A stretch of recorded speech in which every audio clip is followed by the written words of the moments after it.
Bonjour à tous, me revoilà aujourd'hui pour une nouvelle vidéo. Donc dans cette vidéo, je vais vous parler matériel et je vais plus précisément vous parler matériel pour réaliser mes vidéos YouTube. Vous êtes énormément à me poser des questions sur ce que j'utilise comme caméra, comme support, comme lumière pour faire mes vidéos. Eh bien, j'ai décidé tout simplement de vous partager toutes ces infos dans cette vidéo, comme ça pourra vous aider et vous guider.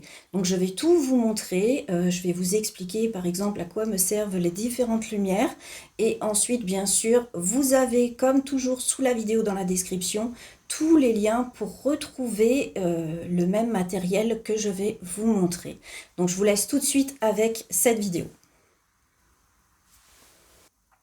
Donc pour commencer, eh bien, je vais vous parler caméra, puisque sans caméra, forcément, il n'y a pas de vidéo.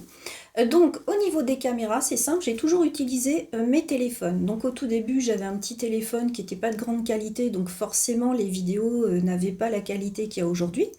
Et ensuite, je me suis tout simplement tournée vers la gamme des Galaxy Note. Donc quand le Note 2 est sorti, je l'ai acheté donc, il y a quand même quelques années. J'ai commencé par le Note 2, ensuite j'ai eu le Note 8 et le Note 8 m'a servi vraiment très longtemps pour faire mes vidéos, pour vous dire, hein, il est encore là, il est toujours en service et je me suis servi du Note 8 jusqu'à juin 2023 pour faire mes vidéos, donc pour vous dire quand même. Et actuellement, là, la vidéo que je suis en train de filmer, la caméra que j'utilise, c'est celle du Galaxy Note 10 Lite. Et puis, de temps en temps, actuellement, il m'arrive de jongler donc entre mon Note 10 Lite et puis le dernier Galaxy, le S23 Ultra. Voilà, ça dépend en fait de ce que je fais, de ce que je recherche comme qualité d'image, tout simplement. Mais voilà, niveau caméra, j'utilise celle de mes téléphones qui ont des très bonnes caméras. Donc, pas besoin d'acheter une autre caméra supplémentaire pour filmer mes vidéos. Je trouve ça inutile. Donc ensuite, eh bien, la deuxième chose qu'on a besoin, forcément, pour tenir la caméra, il faut un support. Donc au niveau des supports, je prends des supports vraiment très très simples, mais pratiques. Donc j'ai des supports qui sont comme ça.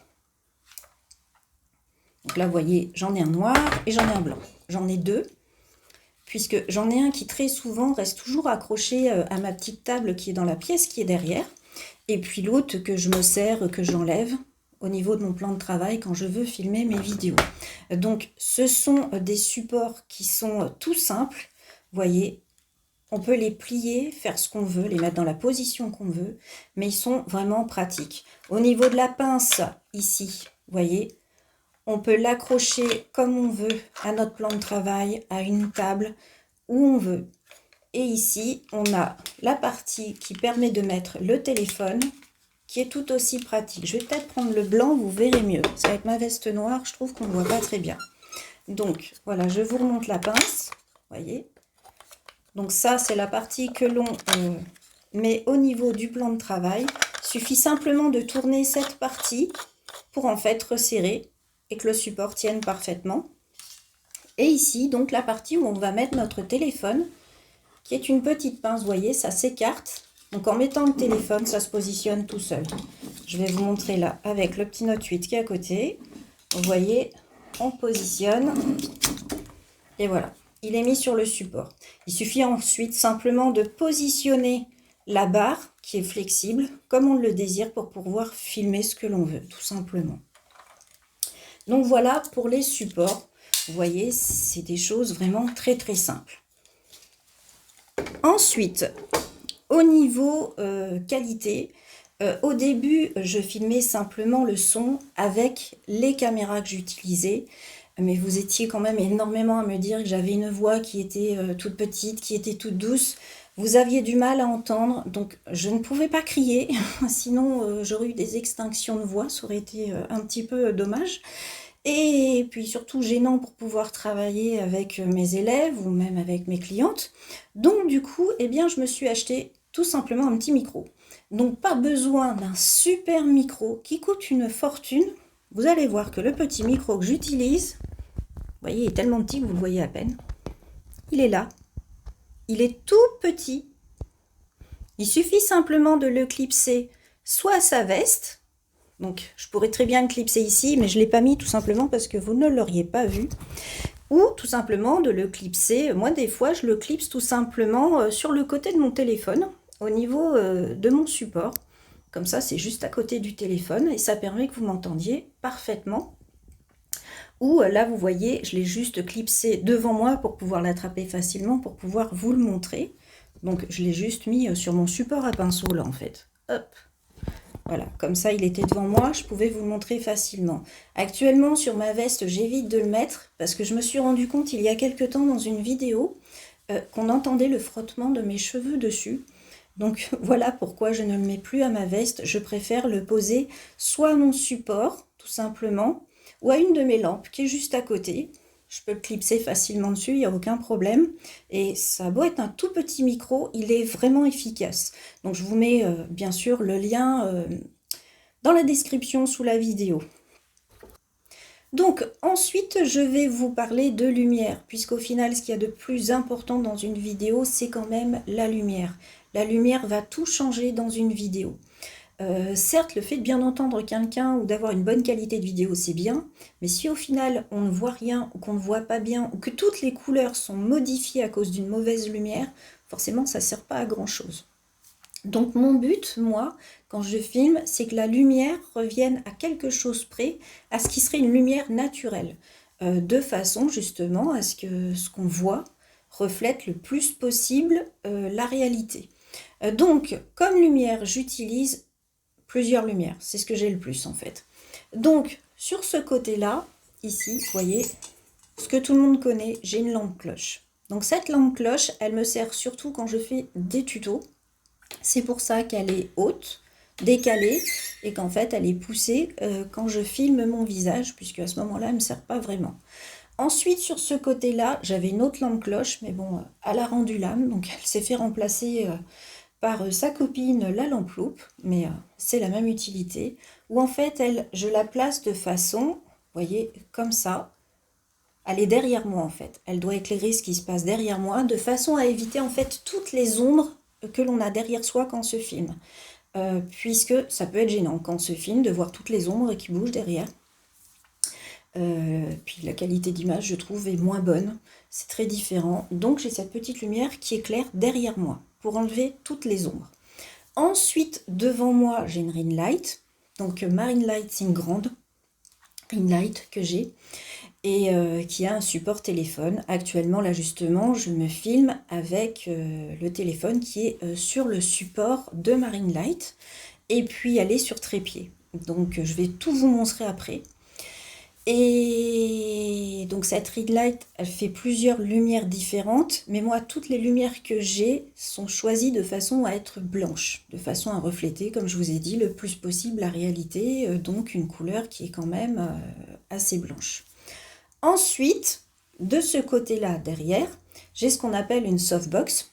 Donc le voilà en photo, ce que c'est, je vous montrerai après, mais en photo voilà ce que c'est. Donc une softbox, ça fait une lumière qui est quand même assez douce, mais ça permet, on va dire, de quelque sorte, avec certaines lumières, j'essaye de tricher parce que ma pièce étant petite et n'ayant pas beaucoup de luminosité, eh bien je triche avec les lumières pour en avoir suffisamment.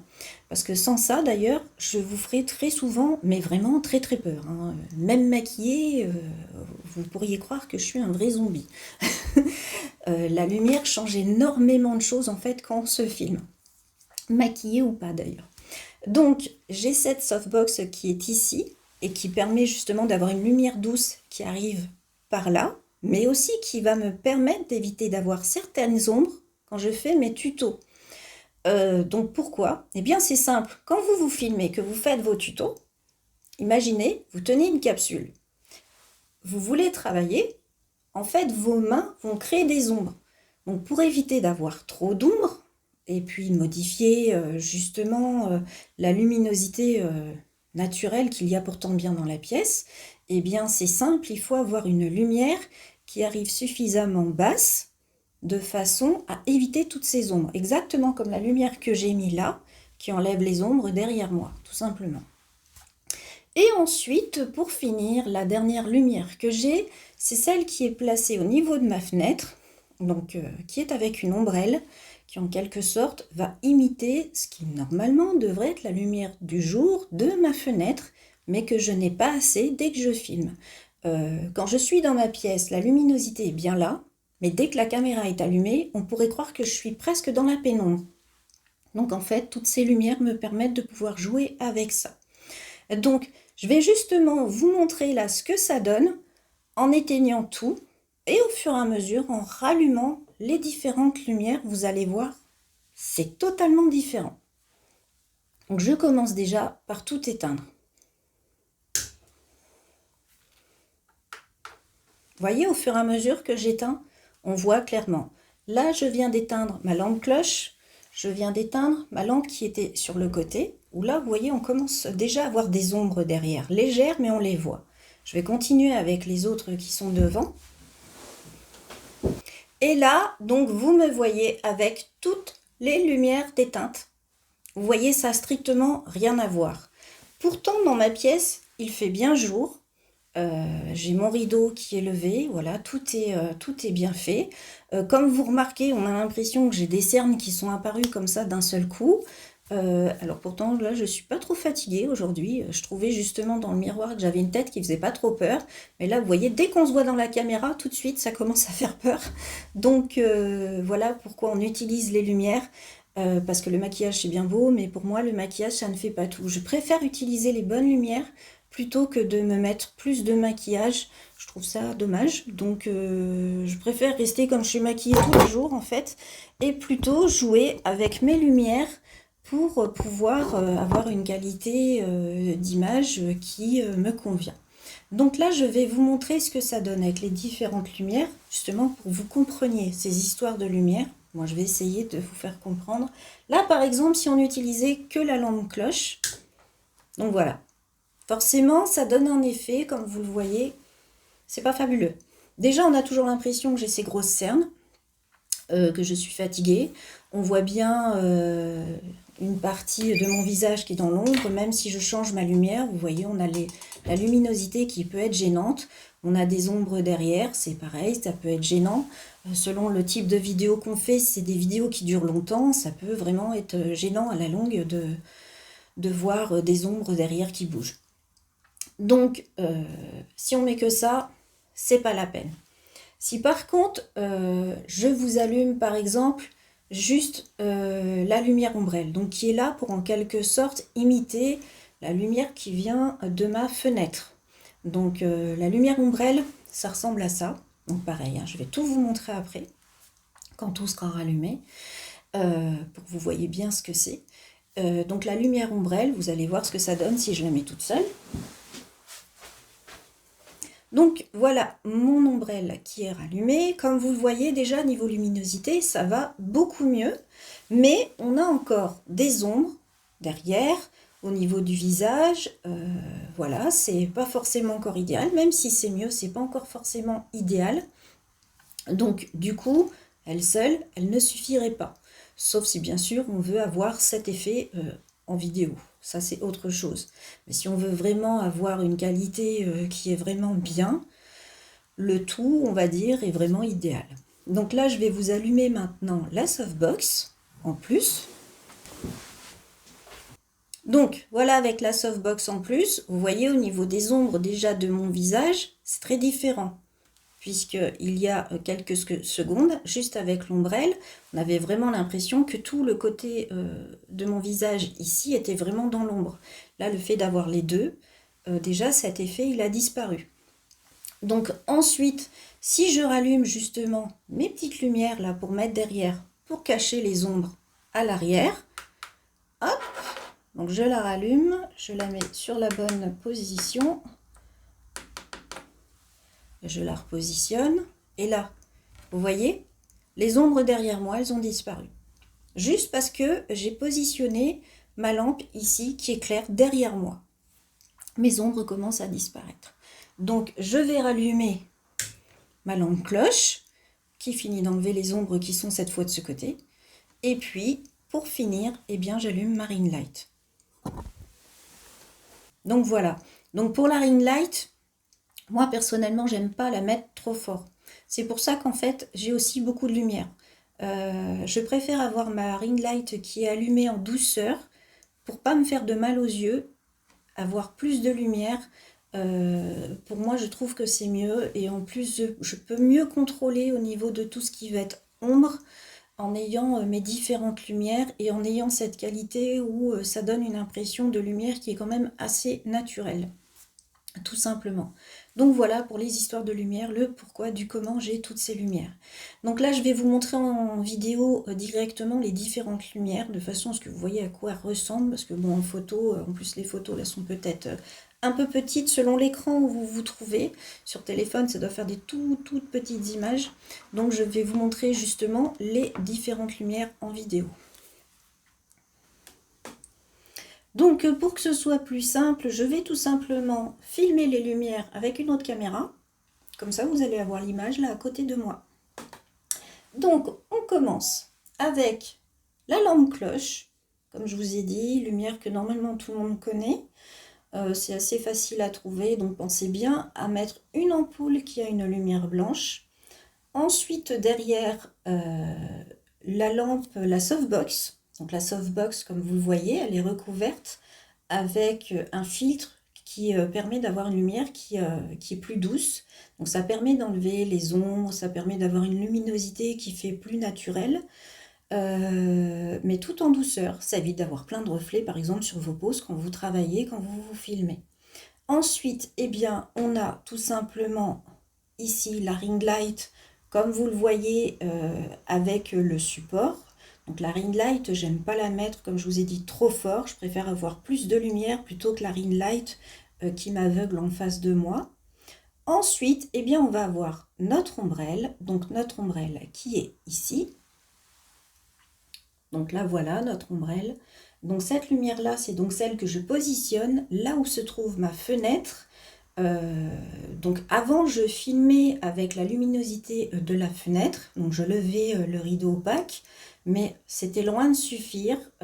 Donc j'ai préféré mettre mon ombrelle positionnée à la place de ma fenêtre, de façon à avoir en fait le même effet que si j'avais une bonne luminosité avec ma fenêtre. Et pour finir, on a notre petite lampe qui est ici. Donc, hop, la lampe loupe. Donc, tout ce qu'il y a de plus simple comme lampe loupe. Pour pouvoir enlever les ombres qui sont derrière moi. Donc, voilà pour les différentes lumières. Vous avez pu les voir là en direct. Donc, il y en a beaucoup qui vont dire ça fait beaucoup de lumière juste pour des petites vidéos. Oui, c'est vrai, mais bon, au bout d'un moment, quand on veut une qualité qui est quand même bien, quand on veut arriver à bien voir ce qu'il y a sur les vidéos, il n'y a pas le choix que d'avoir une bonne luminosité. Même si on peut changer la luminosité des vidéos avec les téléphones, au niveau du montage, on peut tout changer.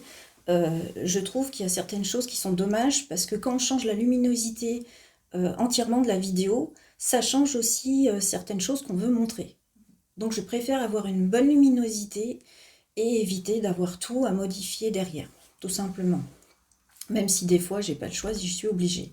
Mais là vous voyez par exemple aujourd'hui, il fait pas beau, vraiment pas beau, puisque c'est un jour, on a une petite tempête. Ça m'empêche pas de filmer.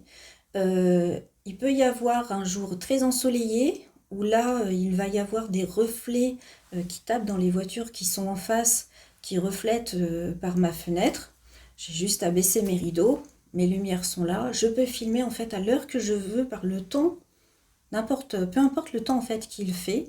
La luminosité du coup sera toujours la même. Si ma luminosité vient à changer, c'est tout simplement que il y aura forcément une des lumières que j'aurais mis plus faible. Donc, soit la ring light, soit la petite lampe qui est sur le côté, puisque c'est les deux lumières qui peuvent avoir une modification au niveau puissance, tout simplement. Parce que les autres, on ne peut pas les modifier. Mais donc, voilà ce que j'utilise. Ensuite, au niveau de la réalisation des tutos, donc j'ai souvent donc, la ring light qui est en face de moi, mais de façon très faible, de façon à éviter les ombres, qui sont surtout sur ce côté-là, puisque je la positionne un peu plus par ici. Et puis de ce côté-là, comme je vous l'ai expliqué, il y a la softbox, pareil, pour éviter les ombres en dessous de mes mains, ou les éviter au maximum. Et ensuite, j'utilise donc mes deux petites lampes là qui sont de chaque côté, donc ma lampe loupe et puis ma lampe cloche. Là, elles vont me servir cette fois à quelque chose de différent puisque je vais les positionner vraiment au-dessus, tout simplement de mon travail. Donc elles sont plutôt positionnées en général par ici quand je travaille. Voilà. Il y en a une qui est généralement par là et puis l'autre qui est positionnée par là. Et mon téléphone en fait se trouve à peu près à ce niveau-là. Et je filme donc comme ça. Donc voilà au niveau du matériel que j'utilise pour réaliser mes vidéos. Donc j'espère que cette vidéo vous aura aidé pour pouvoir faire vos petits montages. J'espère qu'elle vous aura renseigné aussi sur les différents types de lumière, par exemple la softbox qui permet une lumière douce puisqu'elle a un filtre. Vous avez vu que l'ombrelle c'est très différent. L'ombrelle c'est vraiment une lumière qui est quand même forte. Et l'ombrelle, donc moi j'ai mis une ombrelle blanche justement pour éviter que ce soit trop puissant comme lumière. Mais il existe aussi des ombrelles qui sont en aluminium à l'intérieur, qui reflètent encore plus la lumière de l'ampoule. Donc vous voyez, moi j'ai préféré quelque chose de soft en mettant une petite ombrelle blanche. Je trouve que déjà ça éclaire très très bien, il n'y a pas besoin de plus. Donc voilà ce que j'utilise. Et puis voilà les différentes lumières, le micro, vous retrouverez tout, comme je vous ai dit dans la description, qui est sous la vidéo. Donc voilà, j'espère que cette vidéo vous aura plu, surtout qu'elle vous aura aidé. Bien sûr, comme toujours, n'oubliez pas un petit like, un petit partage pour m'encourager, pour m'aider. Et puis un petit commentaire pour me faire un petit coucou, pour me poser vos questions. J'y répondrai dès que possible, ça fait toujours plaisir. Et je vous dis, bien sûr, à bientôt pour une nouvelle vidéo. Au revoir.